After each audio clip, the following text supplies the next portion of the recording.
अपनी इज्जत को बचाने के लिए कई दिनों से, देखिए मैं दिल से कहता हूं, पप्पू बाबू और मेरा परिवार एक है। मैं पप्पू सिंह जी को अपना बड़ा भाई मानता हूं, आजीवन में मानूंगा। मैं और लोग नहीं हूं कि कहूंगा कि भगा दिया, खदेड़ दिया, औकात नहीं है।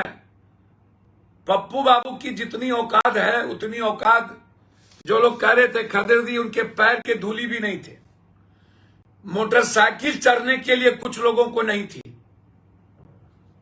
और वो आज 100-200 बीघा जमीन, कुछ लोग जो शराब बेच बेच करके अभी भी घर कमा रहे हैं, उसमें मरंगा के 1-2 लोग, कुछ बड़े नेताओं के भाई लोग, रामबाग से लेकर के सभी जगह बड़ा बड़ा शराब का गोदाम पूरा पूर्णिया में सप्लाई कर रहे हैं कुछ लोग। मेरी निगाहें हैं ड्रग्स माफिया के खिलाफ, इन लोगों के खिलाफ भी। कल मैं मिलूंगा सारे पदाधिकारी से पटना में, चाहे वो उसको जितनी ताकत है लगा ले, उसके खिलाफ जंग है। और ऐसे लोग जो गांव गांव घर घर गए भीख मांगे, मैंने क्या कहा? मैंने कहा राजपूत समाज या ऊंची जात समाज के लोग, क्या कारण है कि नीतीश कुमार जी और लालू यादव जी को वोट देना नहीं चाहते हैं? यह अविश्वास क्यों पैदा होगा? जब चिराग जी लड़ रहे थे अलग हटके, तब भी नीतीश कुमार जी इतने कम सीट लाए बीजेपी से, उसमें ऊंची जात के जो वोटर्स है 70-80-90% वोट नीतीश जी को नहीं देना चाहिए। उसके कई कारण हैं और इस पर गंभीरता से सोचना चाहिए था। यह समाज अलग क्यों रहा? या तो वो बीजेपी को देना चाहता है या नहीं तो कांग्रेस को देगा। क्षेत्रीय पार्टी में इन दोनों को देना नहीं चाहता। मेरी सोच समझिए। मैंने राजपूत समाज की कही कि क्या कारण है कि पीएम छोड़ सब गए वहां। संजय सिंह जी गए, हमारे नेता हैं, सभी लोग गए, कई मंत्री संतरी गए, सभी लोग कैंप किए। सवाल किसी पर नहीं है।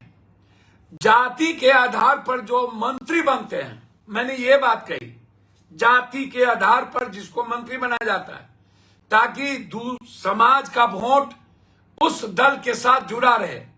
क्या कारण है कि जदयू को 10 वोट भी राजपूत समाज के लोगों ने नहीं दिया? मेरा सवाल यहां था। मेरा सवाल, जो लोग ये बात कहे, देखिए एक बात समझिए, लवली जी पर कुछ याद करिए, एक नेत्री ने गलत टिप्पणी की थी, मैंने पार्टी से निकाल दिया, अलग कर दिया। मेरे परिवार के लोग हैं, चाहे आनंद मोहन जी हो चाहे कोई भी। मैंने पप्पू बाबू से कही कि मैं कभी भी इस जन्म में, क्या मेरी जुबान लड़खड़ा भी नहीं सकती, भूल भी नहीं हो सकता कि राजनीतिक रूप में या व्यक्तिगत रूप में कभी मेरा विरोध आपके साथ या किसी के साथ हो। यदि ऐसी कोई बात होती तो हम कैंप कर सकते थे रुपौली में। मैंने एक बार भी शंकर सिंह जी या किसी का नाम नहीं लिया। हमें मिलने की बात कही थी हमारे नेता संजय सिंह जी के द्वारा। हमने कहा सबका घर है, आ सकते हैं आप। राजपूत समाज के लोग यदि एक भी वोट, 10 वोट भी जदयू को नहीं दिया, तो इसके लिए जो जिम्मेदार है, मैंने उन पर यह सवाल खड़ा किया कि आप नेता किस प्रकार के हैं? आप डेली दूसरों के बयान दिलवाते हैं, इसमें जातीय उन्माद की क्या बात है?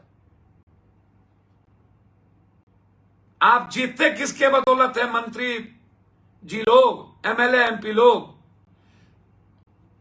सभी जात के वोटर से ना। उसमें रुपौली में अत्यंत पिछड़ी जाति और माइनॉरिटीज, और आज माइनॉरिटीज का वोट यदि शंकर सिंह जी को ना मिला होता तो वो जीतते। माइनॉरिटीज का सम्मान क्यों नहीं करते? माइनॉरिटीज तो हमेशा अपनी कुर्बानी देता है। दिल्ली में एक भी मंत्रिमंडल में नहीं है, बिहार में मात्र एक मंत्रिमंडल में हो, मात्र 19% होने के बावजूद भी, और हमेशा गाली का कारण बन जाता है। वोट तो माइनॉरिटीज का लेते हैं, लेकिन जब सनातनी हिंदू और गीता से, रामायण से अलग हटके जो कट्टर लोग हैं, जो गाली गलौज करते हैं, उनको भी तो रोकिए।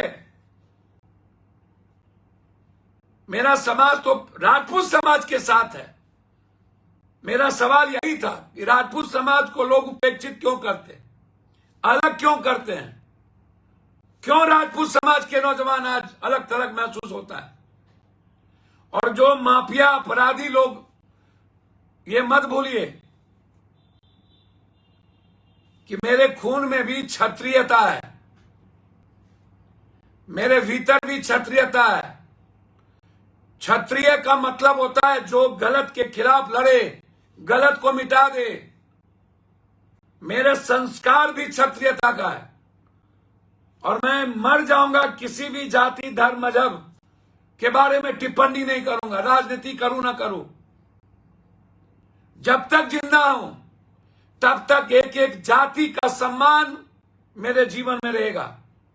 राजनीति अपने जगह पर है, लेकिन अपराधी किसी जात का हो उसको मिटाऊंगा मैं, चाहे वो जिस रूप में बोले।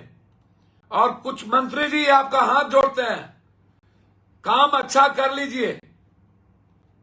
अत्यंत पिछड़ी जाति कुशवाहा के बदौलत एमएलए मंत्री बनते हैं, वो वक्त बताएगा। इस बार आ रहा है 9 महीना 11 महीने के अंदर समय। ये दूसरों को फोन करने से और बड़े पदाधिकारियों के बीच साजिश रचने से कुछ नहीं होगा। लड़ाई आर पार की है और रहेगा, युद्ध लड़ेंगे। आप जिसको शिकायत करना हो मुख्यमंत्री से पीएम करिए, युद्ध होगी। मेरे पास सदन में 23 तारीख के बाद सुनिएगा, एक एक भ्रष्टाचार खोलेंगे हम।